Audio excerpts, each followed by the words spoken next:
Assalamualaikum warahmatullahi wabarakatuh. Saya Syakila Aliansyah dari kelas 12 IPA 1. Pada kesempatan kali ini, saya akan menyampaikan materi sejarah wajib bab 2 semester 1 yang berjudul Sistem dan Struktur Politik dan Ekonomi Indonesia Masa Demokrasi Parlementer pada tahun 1950 sampai 1959. Selamat menyimak. A. Perkembangan politik masa demokrasi liberal. 1. Sistem pemerintahan. Bangsa kita sebenarnya adalah bangsa pembelajar. Indonesia sampai dengan tahun 1950-an telah menjalankan dua sistem pemerintahan yang berbeda, yaitu sistem presidensial dan sistem parlementer. Jadi kesimpulan pada slide pertama, bangsa Indonesia pada tahun 1950-an telah menjalankan dua sistem pemerintahan yang berbeda, yaitu yang pertama, sistem presidensial dan sistem parlementer. Salah satu ciri yang nampak dalam masa ini adalah sering terjadi penggantian kabinet. Mengapa sering terjadi penggantian kabinet? Hal ini terutama disebabkan adanya perbedaan kepentingan di antara partai-partai yang ada.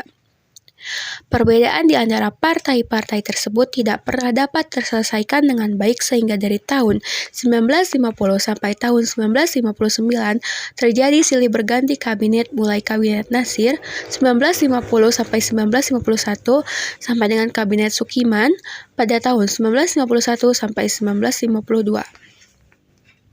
Kesimpulan pada slide 2 ini yaitu salah satu ciri pemerintahan pada masa ini sering terjadi penggantian kabinet karena perbedaan kepentingan di antara partai-partai yang ada. Pada slide ketiga, ini terdapat nama-nama partai yang menjabat pada masa pemerintahan pada saat itu. Perlu digarisbawahi, Kabinet Juanda untuk menyelesaikan tugasnya menyusun program kerja diri dari 5 pasal yang dikenal dengan Pancakarya, sehingga kabinetnya pun dikenal sebagai Kabinet Karya. Kelima program tersebut meliputi, jadi Kabinet Juanda mempunyai tugas untuk menyusun program kerja yang terdiri dari 5 pasal yang dikenal dengan Pancakarya. Pada slide ini disebutkan kelima tugas dari Kabinet Juanda. Yang pertama, membentuk Dewan Nasional. Yang kedua, normalisasi keadaan Republik Indonesia.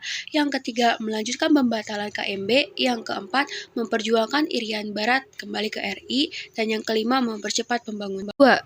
Sistem kepartaian. Partai politik merupakan suatu kelompok terorganisir yang anggota-anggotanya mempunyai orientasi, nilai-nilai, dan cita-cita yang sama. Tujuan dibentuknya partai politik adalah untuk memperoleh, merebut, dan mempertahankan kekuasaan secara konstitusional. Jadi munculnya partai politik erat kaitannya dengan kekuasaan. Di antara partai-partai tersebut tergambar dalam bagian berikut ini. Jadi kesimpulannya pada slide ini yaitu tujuan dibentuknya partai politik adalah untuk memperoleh, merebut, dan mempertahankan kekuasaan secara konstitusional. Bisa dilihat di bagian yang sudah tertera tentang pemimpin partai tersebut dari 1 sampai 10. Bisa di-pause untuk dan membacanya lebih lanjut.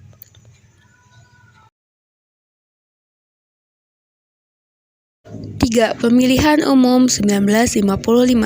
Pelaksanaan pemilihan umum terbagi dalam 16 daerah pemilihan yang meliputi 208 kabupaten, 2.139 kecamatan, dan 43.429 desa. Pemilihan 1955 dilaksanakan dalam 2 tahap. Tahap pertama untuk memilih anggota parlemen yang dilaksanakan pada 29 September 1955 dan tahap kedua untuk memilih anggota Dewan Konstituan buat Undang-Undang Dasar dilaksanakan pada 15 Desember 1955. Pada pemilu pertama ini, 39 juta rakyat Indonesia memberikan suaranya suara.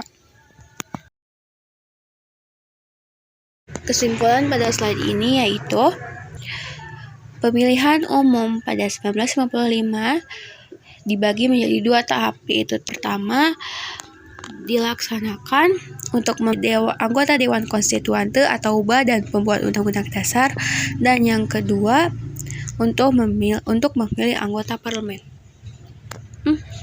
Kebalik, yang pertama untuk memilih anggota parlemen dan yang kedua untuk memilih anggota konstituante.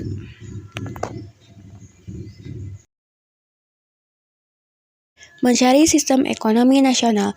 1. Pemikiran ekonomi nasional.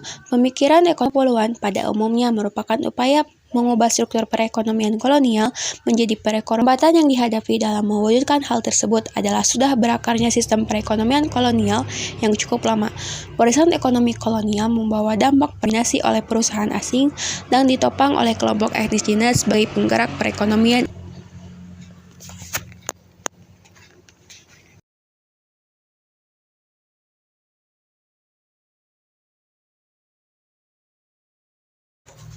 Perhatian terhadap pembangunan ekonomi dicurahkan oleh Sumitro Djojo Hadikusumo. Ia berpendapat bahwa pembangunan ekonomi Indonesia pada hakikatnya adalah pembangunan ekonomi baru. Sumitro mencoba mempraktikkan pemikiran tersebut pada sektor perdagangan. Ia berpendapat bahwa pembangunan ekonomi nasional membutuhkan dukungan dari kelas ekonomi menengah pribumi yang kuat.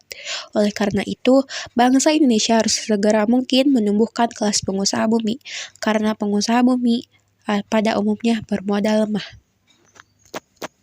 Jadi kesimpulan yang bisa disimpulkan, namun kesimpulannya ada pada sebelumnya.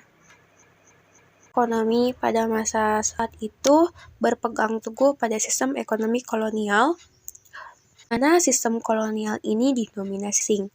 Jadi perusahaan kita atau perusahaan lokal sangat tertinggal karena pada masa pemerintahan pada saat itu, sistem yang dianut adalah sistem kolonial yang pasti akan lebih mengutamakan perusahaan asing daripada perusahaan lokal.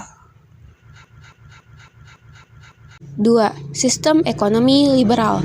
Sesudah pengakuan keadaan, pemerintah Indonesia menanggung beban ekonomi dan keuangan yang cukup berat dampak dari disepakatinya ketentuan-ketentuan KMB atau Konferensi Meja Bundar, yaitu meningkatnya nilai utang Indonesia, baik utang luar negeri maupun utang dalam negeri. Kesimpulan pada slide ini, sesudah pengakuan kedaulatan pada KMB, Indonesia mengalami kerugian, yaitu yang pertama, meningkatnya nilai utang Indonesia, baik utang luar negeri maupun utang dalam negeri. Struktur perekonomian yang diwarisi dari penguasa kolonial masih berat sebelah. Nilai ekspor Indonesia pada saat itu masih sangat tergantung pada beberapa jenis hasil perkebunan yang nilainya jauh di bawah produksi pada era sebelum Perang Dunia II.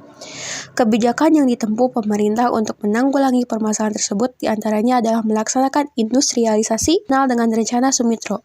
Sasaran yang ditekankan dari program ini adalah pembangunan industri dasar seperti pendirian pabrik-pabrik semen, karung, dan percetakan. Jadi kesimpulannya, untuk menanggulangi keberatan ini, yaitu dilaksanakannya industrialisasi dengan rencana Sumitro. Nah, sasaran program ini adalah pembangunan industri dasar seperti pendirian pabrik mintalan dan karung dan juga percetakan. Karung dan percetakan.